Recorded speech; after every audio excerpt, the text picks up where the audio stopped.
Happy Valley is almost upon us again on a Wednesday night at the City Circuit. Welcome to Racing to Win, where we're going to preview the meeting for you and a few other tidbits as well along the way. Joined in the studio to look at it all by Paul Lally and Nick Child. And Nick, what can we look forward to? I think there's plenty to look forward to actually, Mark. Yeah, some nice horses lining up on this card coming up, and look, good competitive fare as always.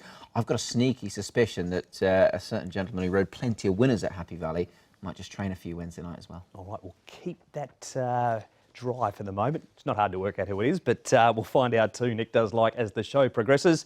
The jackpot cupboard is bare, Paul. It is, yeah. All the money was won last week, so nothing there as far as that's concerned. Look, the races look reasonably even throughout the card. There might be a couple of shorties sprinkled in there, but all in all, should be some good competitive Happy Valley racing. Absolutely, weather supposed to be good for Wednesday night. Also, before we get there was 12 trials at Sha Tin on Tuesday morning.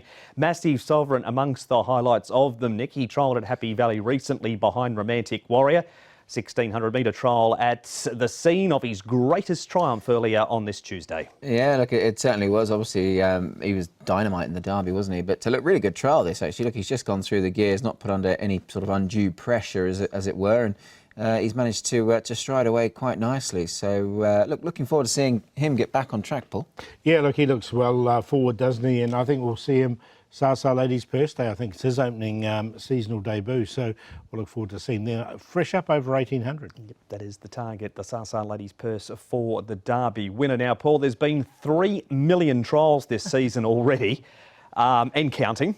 There must be at least one horse you've spotted along the way somewhere to follow. Well, there was a horse who raced at the back end of last season, only had the one start, but he was in the market.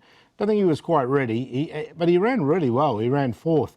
So this is his trial. He's called Packing Angel. We know these packing colours quite well. He's quite shocking. So I think we're going to see the best of him over the 1600 metres once he sort of gets up. But just, I like the acceleration here and the turn of foot. He was urged through that gap, but he just really went through it. And Zach Purton was aboard for this particular trial. We'll keep an eye on him when he gets up over ground in particular, because I think he's a 1650 metre horse at Happy Valley or 1600 at Sha Tin. Packing Angel from Paul's trial file. Nick, you must have spied one somewhere along the way too. Yeah, well, look, I'm going to go along sort of, sort of European form lines here. And he's a horse called Johannes Brahms. He's kept the same name, incidentally, formerly trained by Aidan O'Brien. He had 4 runs, managed to win on debut in Ireland. He's got some pretty strong form. He was placed at Royal Ascot as a 2-year-old. He was runner-up in the Gym Crack, a very good 2-year-old race at York's Festival. He's had a couple of trials here. He's with Pierre Young. Now, he comes in on a lofty mark, relative. He's high 70s, but his 2 trials have looked good, nice and comfortable. They haven't quite asked too many questions of him just yet, and he's got form on quick ground. He's a speed horse. He's very well bred, as you'd expect, and I'm sure they'll be hoping for good things from him. So I think he's certainly a horse to follow with some very good, speedy, classy 2-year-old form from Europe. We had the trainers' horses to follow earlier in the season on Racing. When the boys, Paul is with Packing Angel and Nick with Johannes Brahms as ones to watch out for going forward for their upcoming campaigns. Here is Happy Valley, 8 races on the B course on Wednesday night. The first race is at 7:05 and the last race is at 10 minutes to 11 o'clock. We're going to focus on the final 2 races on the show. The 7th is the Songs of Victory handicap. We've got California Voce, who does race well second up. Simply Mavericks had a very quiet 1,000 metre trial since his last start. Chain of Gold is placed second up. Keegan DeMello has a really good record on Ivy League. Aestheticism resumes on the back of 3 trials. The air goes from 1,400 to 1,600 metres. Soleil Fighters won a trial since his last start. Mighty Steed stepping up in trip. Red Majesty is a 9-time winner over the 1,650 metres. Frantank leads Paul, which gives a great run to the big chestnut in behind. Yeah, I think he's going to get a perfect run. He's sort of got a little bit of early pace, this horse, so he can easily go forward. Simply Maverick. Red Majesty is a prolific winner around Happy Valley, so he's another one that really likes to go forward. I don't think it's going to be overly run at a speed. Mighty Steed comes here for the first time. He'll get a nice run, and Ivy League won't be too far away, but he doesn't win out of turn. The 2 Casper Founds horses, the Air and Jumbo Legend, are both drawn the 2 outside gates, so they'll both have to go back, I think. Straight to an interview Nick has done with the rider of Simply Maverick. It's Andrea Atzeni. Andrea, Simply Maverick runs again at the Valley on Wednesday night. I know we spoke about him last time, but he turned in a really good performance first up. Oh, definitely. He ran a good first race. From a tricky draw, we actually managed to get a good position, and he travelled good into the race. And when I let him down, he just kept picking up all the way to the line. He got beat by a decent horse that he's obviously sort of repeat the form afterwards. So that was a good comeback round. Yeah, I think that the point is certainly valid, isn't it? I mean, he is a good horse, Star Contact. He has been up to Chung Fan, had a trial in between. Did you feel that on the back of that run that he sort of needed that? Yeah, it felt to me that he was going to come on for it. Like he was ready to take a run, which he showed that he was ready to go. But he definitely come on for it, and hopefully tomorrow at least he got a good draw this time. We won't have to use him as much. Hopefully to get our position, and they should be competitive again. Does that good draw in 2 offset the big weight? For sure. You know, when you carry top weight and when you're drawn on the outside, sometimes it doesn't look like you're using a lot of horse, but it can be that margin between winning and losing the race sometimes. That's what cost us the last day. We weren't beaten that far. So having a good draw with the top weight, it makes a big difference, because hopefully we won't have to use him as much as you would from a tricky draw. Yeah, he does look a strong chance. Talking of sort of not being beaten very far, the weekend must have given you a decent thrill. Voyage Bubble. I mean, he's probably, as it's turned out, been beaten by potentially another superstar of Hong Kong racing, but he ran a super race. He ran a brilliant race. He's obviously, we know how good he is. He's a top-class horse, top-class miler. He showed it last year, any year before, listening to the Derby winner, so he was not surprised to see him running the way he did.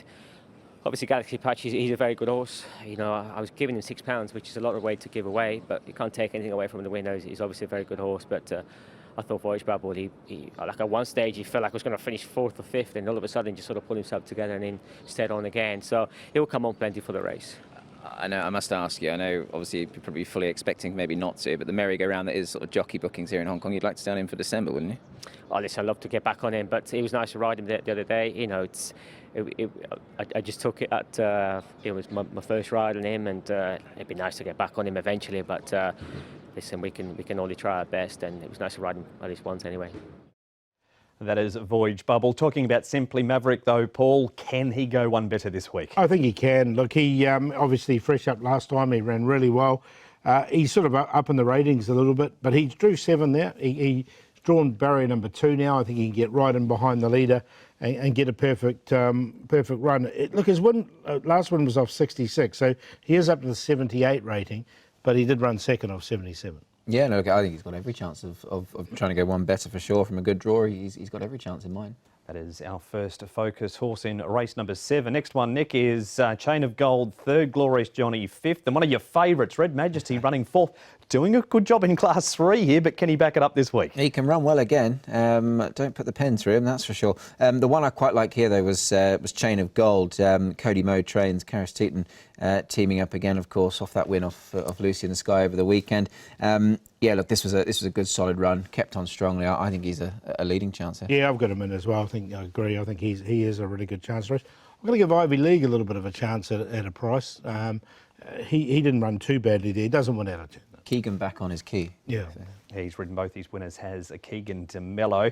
The Air, Paul, has been, we'll say, a tad disappointing not to have won a race in Hong Kong. Mighty Steed's been making some ground over at Sha Tin, switches to the smaller circuit, but importantly goes up in trip too. Yeah, I think that both those things are quite key for him.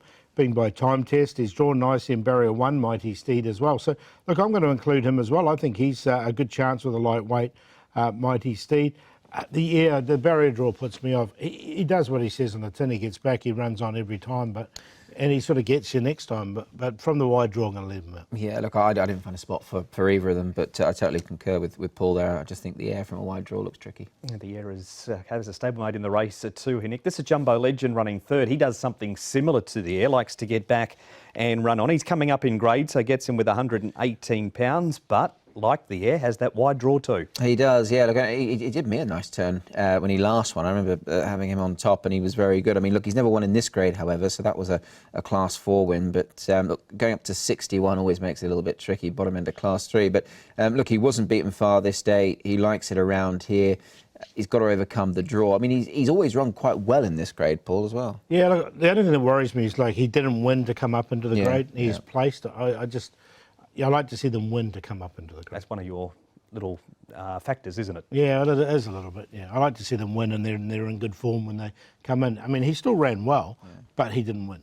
That is Jumbo Legend. And aestheticism, Paul. Has Zach Purton on board? Pierre trains. Pierre's been giving his horses plenty of trials prior to resuming. This guy's had 3. Yeah, he was a 3-time winner last season, Atheticism. He's on a career high here of 65 at the moment. Has been placed off 62, so look, I couldn't really have him on a win line. He finished off strongly enough here, though, but look, in the end, I left him out. Yeah, look, he's sort of a solid horse when the conditions suit. I mean, he's never won here, he's 0 from 8, but he's one of a number in this race, Mark, that are just sort of in no man's land. You know, if they haven't won in this grade, and as Paul alluded to, you know, some of them have just been struggling to get that win, so it's tougher for him. That is certainly the case. So that's the boys' thoughts on race number 7 as far as the replays go. What's your top 4, Paul? Going to go with Simply Maverick. I think he'll get a nice run right in behind the speed here. Mighty Steed will give him a chance coming to Happy Valley for the first time. Chain of Gold is only a little chap, but he's got a good heart. He'll get back. He'll be running on strongly. And Ivy League there on a minor line with Keegan going back on. 2-11-4-5. Yeah, went the 4 here, Chain of Gold. I thought the run last time was really good, and it wouldn't shock me if he can win again. So he goes on top over Simply Maverick, who, as mentioned, has got every chance of going that one-place better. Soleil Fighter, I thought was quite an interesting runner here. He's trialled nicely. Keep an eye on him. And Red Majesty, didn't want to leave him out. He can once again run well, that's for sure. 4-2-9-12. And that is the opening stanza of Racing to Win. We're going to take a break and come back with plenty more right after this.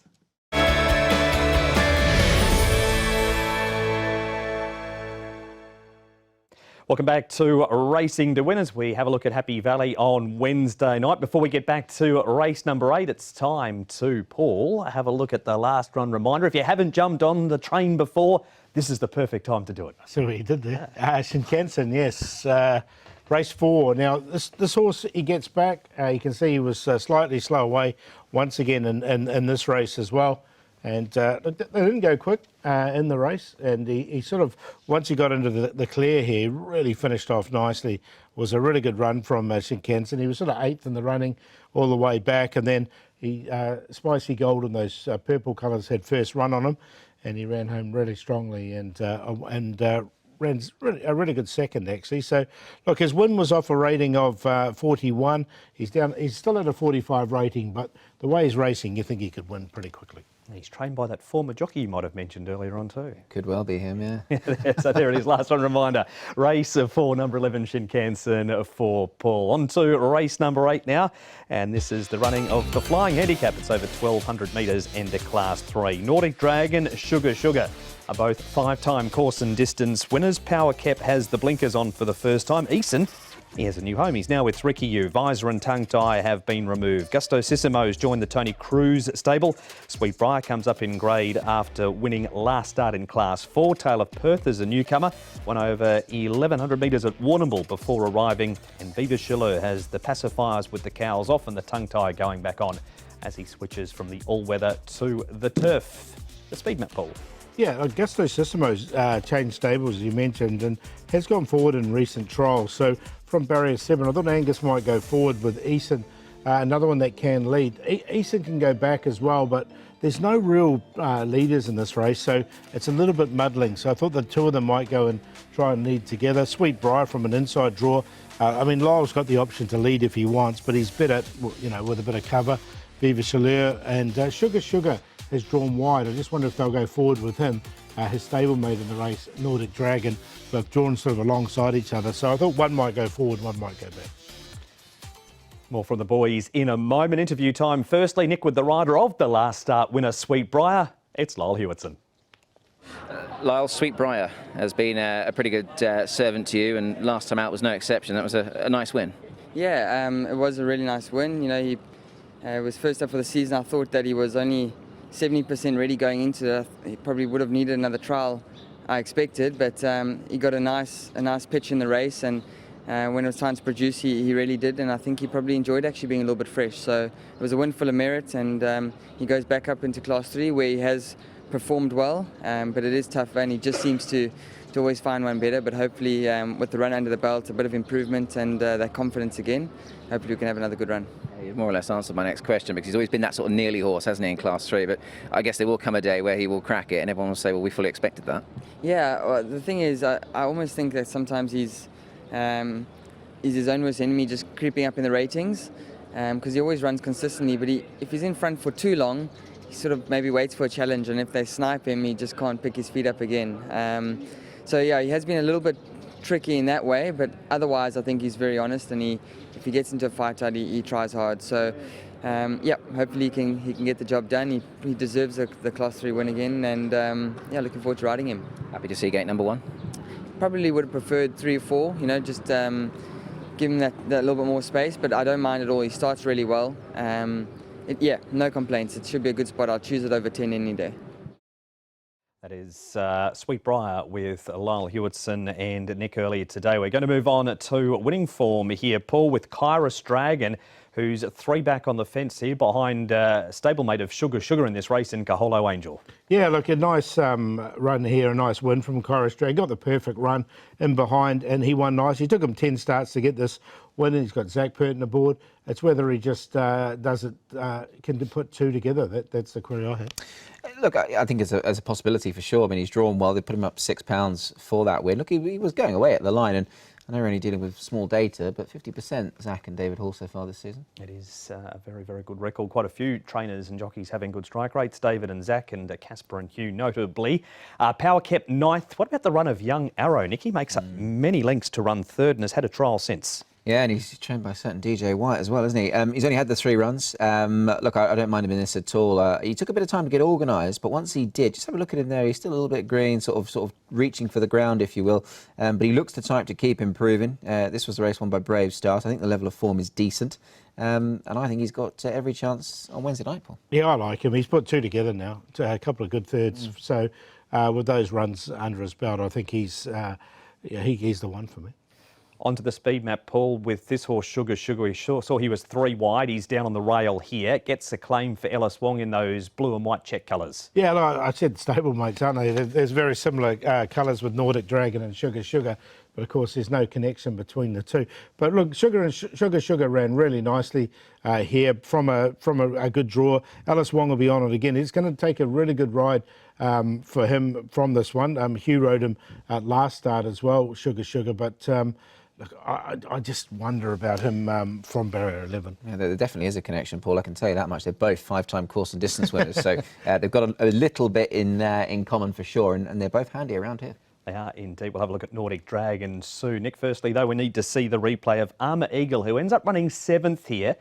This was 1,000 metres, which is not suitable for him. However, the 1,200 is. He's a multiple winner at the trip. He is. You know, I always think this is a bit of a hard horse to catch, this one, actually, Armour Eagle. He's a sound enough sort of horse. I mean, he's running here off 64. They've left him on that mark. He is second up. He's actually run 2 very good races second up. So this could well be the time to catch him, but I always think he's just a tricky one to get, Paul. Yeah, look, I wanted to include him because I didn't want to leave him out. But look, his last 2 wins were of 69 and 70. Yeah. So he's more than capable. Jamie Richards, Paul, with a winner at Happy Valley last week, Gallant Valour. He's only using 2 jockeys this week, Zach Purton, also Andrea Atzeni. And it doesn't look a bad team that he's got engaged at the Valley. No, Mark Comet will be favourite, or one of them. Curie Magic's been running really well. I like Embraces. I thought he was unlucky last time. Storming Dragon's coming up against Perfect General, so that's going to be one of those 2, I think, can easily win. And Armour Eagle was we just talked about. But Storming Dragon is coming here for the first time, so that was just a little query I had. But they're all chances. Yeah, no, they absolutely are. And you and I were talking beforehand, and you know, I wouldn't be shocked if you had 3 or 4 winners. And I know that's probably, you know, hoping for the best, but they've all got chances. They are. He's taking quite a strong team across there. Storming Dragon has had a sighter around Happy Valley at the trials too, and he did seem to handle the track pretty well that morning. Here is Gustosissimo, who only had the 2 starts last campaign. We haven't seen him for a while. He's now with Tony Cruz. Nordic Dragon, Nick, you mentioned he's a 5-time course and distance winner. And Tale of Perth was trained by Vincent Maladi prior to arriving in Victoria, and won that 1 race at Warrnambool. Yeah, well, I mean, let's start with him, I suppose, because he's a newcomer, of course. Obviously, this trial was okay without getting too carried away. Obviously, Warrnambool form, 1 over 1,100 metres, so clearly has a bit of pace. But I thought the trial of Gustosissimo certainly wasn't the worst there, Paul. I like the trial, yeah. Look, I'm going to include him because I think he'll put himself right on the pace, Gustosissimo. But, yeah, I'm happy to watch the other one. What about Eason? We haven't seen him in the replays, but he's a newcomer, Paul, to Ricky Yu stable. We do know him pretty well on a Wednesday night. Yeah, he's popped up at some big prices. Hasn't won fresh in the past, but has been placed. Yeah, look, blood in the trachea last time was the potential excuse, but 182 days off games. Ricky's took the headgear off. There's a little bit happening there, so he might just be worth sort of monitoring. 3 trials, he's had 2 this season, has Eason. So we've broken the last race down about the best we possibly can. I think we've seen just about all of them. Who is the winner? I'm going to go with one we haven't seen. No, I like Young Arrow in this. We did see him. I think he's going to be tough to beat here. He's only had the 3 starts, but has improved all 3 starts. He's just an improving type. Drawn nicely in barrier 6. Gusto Sissimo, I think he can run well with the new stable. His trial was pretty good as well. I'm going to put Nordic Dragon in, one of the blue and white checkered horses. He's a 5-time winner, as we know, here at Happy Valley. I think he'll get back. He'll be running on strongly. And Armour Eagle, we had a chat about him earlier. So 8, 6, 1 and 9. Yeah, I'll be hoping we can hit the bullseye with Young Arrow as well. I think he's a very strong chance. Some nice form from only limited starts so far. Sweet Briar, I think, gets another chance here. Obviously a good winner last time out. More to do this time in, but he's a quality horse on his day. Kairos Dragon's in good form. He can certainly run well. And Easton, look, I've put him in just that he has joined that new stable and has run well fresh in the past. I thought the trial wasn't too bad either. 8, 7, 5 and 4. Never mind an arrow. The boys with a bazooka all over Young Arrow in the last race at Happy Valley on Wednesday night. A reminder, all races are previewed on the website too, hkjc.com. Click on audio and video for race-by-race analysis. Your best bet, please, Paul. Going to go with Young Arrow. We just talked about him. I think he can win the last race. Pair of 8s there. Race 8 at number 8. But it was, as I say, he's an improving type. And the 2/3 have both been very good at his last 2 starts. So I think he's a really good chance to win the last, so we'll make him the best. The value play, now a horse called Riding High, race number 6, number 10. Now he's only had the 1 start and he ran 12 for 14 behind, not a bad race though, behind Bottom Up Together. Devano et al. Was in that race last season. He's had the time off. I think he's strengthened up nicely now, this horse. He was on the pace in this trial. It's him in the green on the inside there. Wasn't really pushed out at all and seems to handle Happy Valley really well. So he's a by Exceed and Excel, and those breed really seem to like it at Happy Valley. So we'll make him the long shot, the play of the day. Race 4, Golden Luck, Embraces, and Shinkansen QQP. Yeah, my best bet on Wednesday night comes up in race 5, number 2, Perfect Generals. With him last time, it was a really nice win. And in fact, the horse he beat, many could well recognise as a winner only last week. That's Chateau Neuf. So, look, the form is pretty decent. The front 2, in fact, pulled relatively comfortably clear of the 3rd. So, it certainly bodes well in that respect. But he kept on well, not put under maximum pressure, I didn't feel. And I think there's a bit more still to come with him. So we make him the best on Wednesday. The value, race 3, number 2, Highland Rahi. Now he's going up in trip. He's never been to Happy Valley before, but I think the extra distance will bring out the best in him. And he would certainly, I think, going forward, love a bit of cut in the ground as well. And the play, race 8, we're going to go straight forecast here. Young Arrow to beat Sweet Briar in the lucky last. He's a favourite. He will be a favourite too. Race 7, number 2, Simply Maverick, Andrea Atzeni and Ricky Yu. Barry, number 2, will be fitter for his first up run. Probably won't pay a mozza, but will take a win. Race 7, number 2, Simply Maverick as the best bet. Don't mind Armour Eagle going back to the 1,200 metres, so an Atzeni double. Race 8, number 9, from barrier 9, he tends to get back anyway, just hoping the pace might be right on and he can run over the top of them late. And the play, race 7, QQP, Simply Maverick, Chain of Gold and Mighty Steed 2, 4 and 11 in race number 7. Here is what is coming up in the diary. Bit of feature racing coming up too. There's a race at Happy Valley, the Longines Cup on Wednesday night. And then there's Group 2 racing, the Premier Bowl, fresh off the Sha Tin Trophy, Nick, from last weekend. We come back to the 1,200 for the Group 2 this week. We do, yeah. That'd be a really good race, actually, the Premier Bowl. So we'll get the sprinters going there, Paul, and looking forward to that race for sure. Yeah, Kaying Rising versus California Spangle. It's a bit mouth-watering. I'm sure there'll be a few people tipping Kaying Rising to beat him. Yeah, well, that's going to be a terrific clash, and we're going to preview that meeting for you later in the week. But that's been a look at Happy Valley on Wednesday night. Thanks to both Nick and Paul. Welcome. Thanks, Mark. Have you got a blue and white checkered tie you can wear? I have. I will wear it, yeah. Yeah, please. Sugar and Nordic Dragon. That has been Racing to Win. And we'll see you at Happy Valley for the first of the 8 races at 7:05 on Wednesday night. Bye-bye.